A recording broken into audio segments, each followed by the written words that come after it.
জাপানের গ্রাম থেকে সবাইকে শুভেচ্ছা। ওহায়ো গোজাইমাস।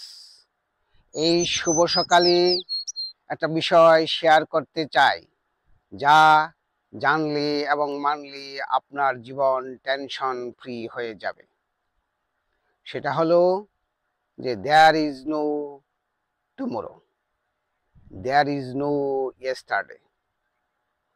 আপনি যদি মনের ভিতর থেকে এই জিনিসটা ঢুকাতে পারেন যে টুমরো কখনোই আসে না, আগামীকাল কখনোই আসবে না, বর্তমান আছেন, বর্তমানই থাকবে, এবং আজকে যেটা বর্তমান, আগামীকাল সেটা অতীত হয়ে যাবে।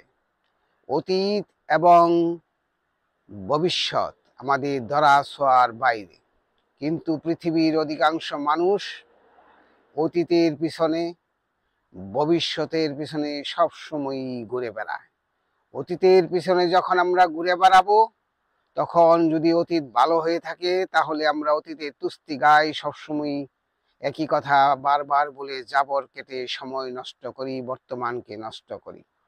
আর ভবিষ্যৎ, আজকে যেটা ভবিষ্যৎ, আগামীকাল সেটা হবে বর্তমান। এবং যারা ভবিষ্যৎ ভবিষ্যৎ করে তারা সবচাইতে ভয়ার্থ মানুষ। সবসময় রিস্ক ফিল করে, সমস্ত কিছুতেই রিস্ক ফিল করে, এবং এদের জীবন থেকে কখনোই টেনশন কমে না। আমি বলছি না যে মানুষের জীবন রিস্ক ফ্রি, আমি বলছি না মানুষের জীবন প্রবলেম ফ্রি। প্রবলেম এবং রিস্ককে হ্যান্ডেল করার নামই হলো জীবন।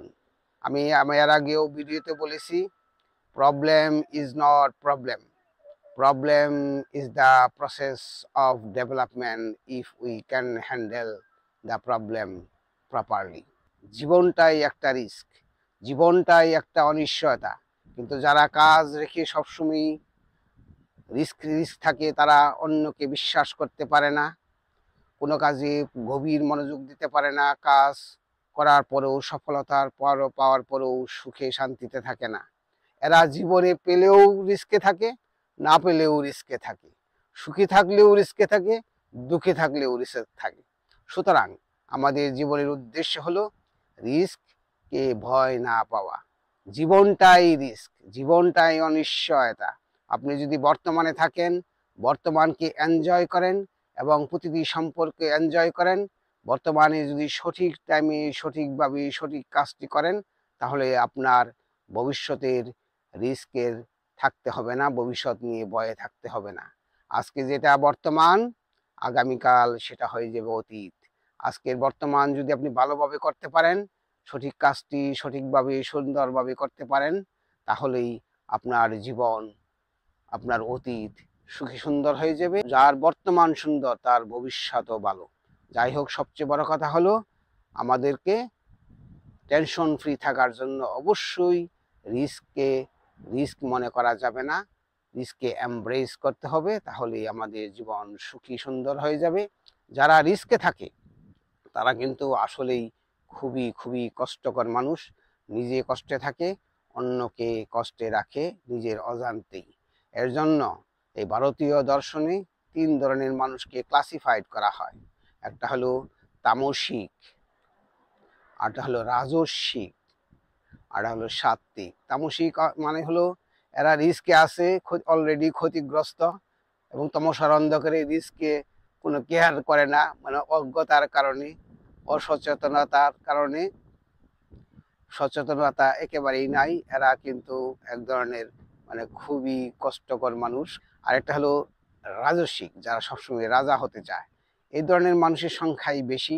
তারা সবসময় সবকিছুকে রিস্ক মনে করে, সমস্ত সম্পর্কে যোগ বিয়োগ গুণ ভাগ করে, এবং সমস্ত কিছুতেই মনে করেন যে যোগফল আগেই চিন্তা করে, এবং সবসময় সবকিছুকে রিস্ক মনে করে। মানুষকে বিশ্বাস করতে পারে না, এমনকি নিজেকেও না। অনেক সময় মানে দেখে মনে হয় অনেক মানে সিরিয়াস পারসন, আসলে কিন্তু সিরিয়াস না, এরা খুবই কষ্টকর এবং টেনশন ফ্রি হয় না। আরেকটা হলো যে সাত্ত্বিক মানুষ, এদেরও জীবনে রিস্ক আছে, সবার জীবনে রিস্ক আছে, কিন্তু এরা রিস্ককে প্রবলেমকে প্রবলেম মনে করে না, প্রবলেম হ্যান্ডেল করাকে এদের জীবন মনে করে, চেষ্টা করে, যদি হয় তাহলে তো ভালোই, না হলে মেনে নেয়। প্রকৃতির মতো মেনে নেয়। এরা হলো সাত্ত্বিক, অর্থাৎ সদ্গুণের অধিকারী। এই সদ্গুণের অধিকারী মানুষরাই আসলে সমাজে অগ্রদূত হয় বিভিন্ন উদ্যোগের, এবং এরাই হয় চেঞ্জ মেকার, এরাই হয় মহামতি, মহাজন এবং মহামানব। আমি বলছি না আপনাকে মহামতি বা মহামানব হতে হবে, কিন্তু আপনাকে অবশ্যই অবশ্যই সঠিক ও সুন্দরভাবে রিস্ক ফ্রি জীবনযাপন করতে হবে, না হলে কিন্তু আপনার জীবন টেনশন ফ্রি হবে না। সবাই রিস্ককে এমব্রেস করবেন, প্রবলেমকে এমব্রেস করবেন, তাহলে আপনাদের জীবন সুখী সুন্দর হয়ে যাবে। আমি ব্যক্তিগতভাবেও সবসময় রিস্কে থাকতাম। আসলে রিস্ক থাকবেই, কিন্তু রিস্কে যদি ভয় পান, রিস্কে সবসময় যদি রিস্কে থাকেন, তাহলে কিন্তু আপনার জীবন সুখী সুন্দর হবে না। এই আমিটাই অনেক টেনশন ফ্রি করতাম, রিস্ক ফিল করতাম, যার ফলশ্রুতিতে আমি অনেক কষ্টে থাকতাম। কিন্তু আগের সমস্যায় রয়েছে, কিন্তু আমি এখন রিস্ক মনে করি না, রিস্ককে মনে চ্যালেঞ্জ হিসাবে নিই, এবং যদি হয় তা খুশি হই, না হলেও আমি মেনে নিই। যার ফলশ্রুতিতে আমার জীবন এখন আগের সাথে অনেক অনেক বেশি টেনশন ফ্রি হয়ে গেছে। আমি এখন সুখ ও শান্তিকে এনজয় করি। আমার পারিবারিক সম্পর্ক, আমাদের সামাজিক সম্পর্ক, আবার প্রফেশনাল সম্পর্ক আগের চাইতেও অনেক অনেক বেশি ভালো হয়েছে। আশা করি বিষয়টা বুঝতে পারছেন। আপনারাও টেনশন ফ্রি, রিস্ক ফ্রি থাকার চেষ্টা করবেন। সবাই ভালো থাকবেন, সুস্থ থাকবেন। জাপান থেকে আবারও সবাইকে শুভেচ্ছা।